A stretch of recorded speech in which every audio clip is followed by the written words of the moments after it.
Hi friends, welcome back to my channel. ఈరోజు మన వీడియోలో కొబ్బరి పాలతో రైస్ ఎలా చేసుకోవాలో చూద్దామండి. సండే కదా, చికెన్ తెచ్చుకున్నాము. దానికి స్పెషల్గా కొబ్బరి పాలతో రైస్ చేస్తున్నానండి.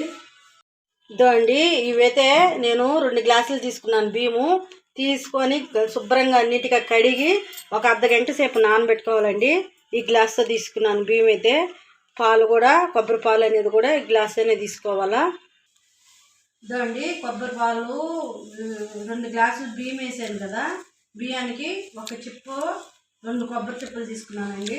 1 గ్లాసు బియ్యం అయితే 1 ఉప్పు అయితే సరిపోతుంది, కానీ నేను 2 గ్లాసులు బియ్యం కాబట్టి 2 ఉప్పులు వేస్తున్నాను అండి. కొబ్బరి ఇట్లా కట్ చేసుకోవాలా, సన్న ముక్కలుగా ఉండాలి, మిక్సీ మీద వదిలేకపోతే. 2 ఉప్పులు కొబ్బరి చిప్పలు, నాకు ఇంత కొబ్బరి వచ్చింది. ఈ విధంగా బాగా కడుక్కొని కట్ చేసిన తర్వాత మిక్సీ జార్లో వేసుకున్నాం.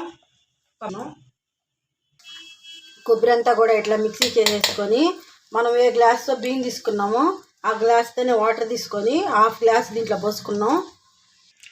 ఇదండి వాటర్ పోసిన తర్వాత ఈ విధంగా మెత్తగా వేసుకోవాలి కొబ్బరి అనేది. కొబ్బరి ఇట్లా పోసుకొని క్లాత్లకైనా వడగట్టుకోవచ్చండి, లేకపోతే దీంట్లో అయినా ఇట్లా స్పూన్తో నొక్కుతూ ఉంటే కొబ్బరి పాలు అనేటివి వస్తాయి. ఇద్దండి ఈ విధంగా అంతా కూడా ఈ విధంగా చేసుకోవాలండి. ఇదో ఇప్పుడు నాకు ఇది చిన్నది ఉండింది కాబట్టి కొంచెం లేట్ అయింది. మీకు పెద్దది ఉంటే వడగట్టుకునేది, ఫిల్టర్ చేసుకునేది పెద్ద దాంట్లో వేసుకోవచ్చు. ఇప్పుడు ఇది ఉంది కదా, ఇట్లా పిప్పు ఉంది కదా, వేసుకొని ఇంతవరకు 1/2 గ్లాసే కదండి వాటర్ వేసాము. ఇంకా మిగతా 1/2 గ్లాస్ ఉన్నాయి కదా, ఆ వాటర్ కూడా ఇందులో పోసేసుకొని మళ్ళీ ఇంకొకసారి మిక్సీ వేసుకున్నాం. కొబ్బరి పాలు వస్తాయి కూడా మిక్సీ వేసాం కదా. ఇద్దండి మళ్ళీ 1/2 గ్లాస్ కూడా పట్టాయి, 1.5 గ్లాసు పట్టాయి నాకు కొబ్బరి మిక్సీకి వేసుకునే దానికి వాటరు. ఇట్లా అన్ని పాలు కూడా ఇట్లా తీసేసుకోవాలి, చిక్కగా ఉన్నాయి చూడండి పాలు కూడా. ఇదండి ఇవి 2 గ్లాసులు వచ్చాయి. మనము ఏ గ్లాస్తో బియ్యం వేసుకున్నామో ఆ గ్లాస్తోనే 2 గ్లాసులు పాలు వచ్చాయి, కొబ్బరి పాలు. ఇప్పుడు దీంట్లో పోసేసుకున్నాం కొలిసి.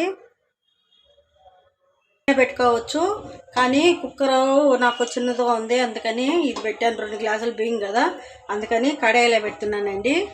టేబుల్ స్పూన్ వచ్చి నెయ్యి వేస్తున్నానండి. నాక జీడిపప్పులు మన ఇష్టం అండి, వేసుకుంటే వేసుకోవచ్చు, వేసుకోపోవచ్చు. ఎక్కువ కూడా వేసుకున్న చాలా బాగుంటుంది. ఇదండి జీడిపప్పు దోరగా ఫ్రై చేసుకొని పక్కన పెట్టుకున్నాం. ఇప్పుడు 2 టేబుల్ స్పూన్లు ఆయిల్ కూడా వేసుకున్నాం. 2-3 టేబుల్ స్పూన్లు ఆయిల్ వేస్తున్నాను అండి. దాచిన చెక్క, లవంగాలు 5, యాలకులు 5, అనాస పువ్వు, ఇది జీర 1 టేబుల్ స్పూను వేసేసుకున్నాం. నాకు కూడా 1-2 అయినా వేసుకోవచ్చు, ఆకులైనా. ఇవి కొంచెం ఫ్రై చేద్దాం. దోరగా ఫ్రై అయిన తర్వాత పచ్చిమిర్చి 4 మిర్చి తీసుకున్నాను. మన కారం సరిపోయినన్ని. ఈ పచ్చిమిర్చి కొంచెం బాగా ఫ్రై అవుతాయండి, ఫ్లేవర్ అనేది బాగుంటుంది, టేస్ట్ కూడా చాలా బాగుంటుంది. పచ్చిమిర్చి బాగా ఫ్రై అవ్వాలా. బాగా ఫ్రై అయిన తర్వాత ఉల్లిగడ్డ కూడా వేసేసుకున్నాం.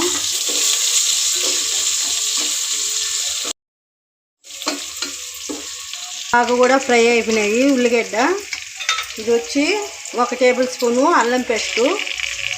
కొంచెం బాగా ఫ్రై అవ్వాలా, పచ్చి వాసన పోయేదాకా ఫ్రై చేసుకోవాలా. ఫ్రై అయింది. పుదీనా సన్నగా కట్ చేసి పెట్టుకున్నాం. కొంచెం ఫ్రై అయిన తర్వాత వాటర్ అన్నీ వంచేసుకోవాలండి. ఇప్పుడు వచ్చి పోసేసుకున్నాం రైసు. గ్యాసు సిమ్లో పెట్టుకొని ఇట్లా గెరిటితో 1 నిమిషం పాటు కలుపుకోవాలా. బియ్యము మనము ఇవన్నీ వేసి చేసాం కదా, ఆయిల్ అంతా బాగా పడుతుంది అండి. 2 గ్లాసులు కొబ్బరి పాలు వచ్చాయి కదా, ఇప్పుడు 2 గ్లాసులు బియ్యం తీసుకున్నాను కదా, ఇప్పుడు 2 గ్లాసులు వచ్చి వాటర్ పోసుకున్నాం. గ్లాసులు రైస్కి 2 గ్లాసులు కొబ్బరి పాలు, మళ్ళీ వాటర్ వచ్చి 2 గ్లాసులు పోసాను.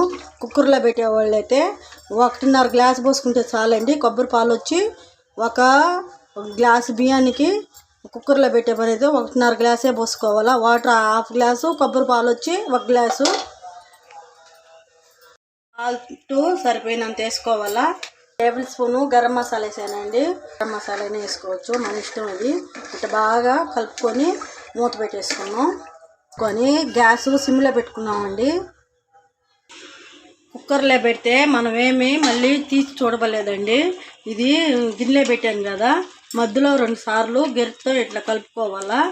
ఉడుకుతుంది కదా, గ్యాస్ సిమ్లోనే ఉండాలా, ఈ విధంగానే ఉడికించుకోవాలా.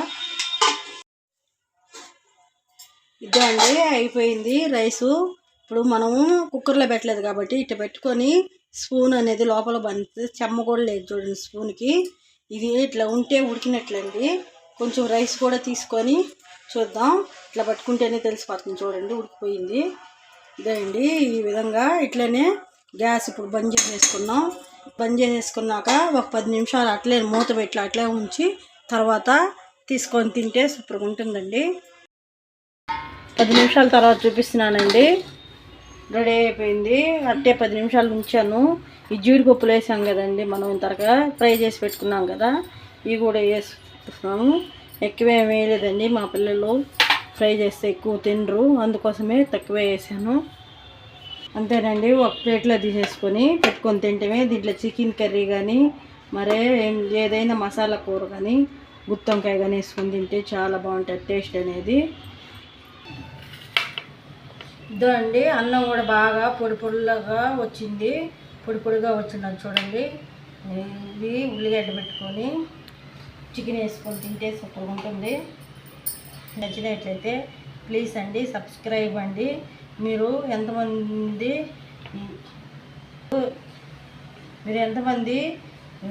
కొబ్బరి పాలతో ఇట్లా చేశారో మాకు ఒకసారి కామెంట్ పెట్టండి. లైక్ చేయండి, షేర్ చేయండి.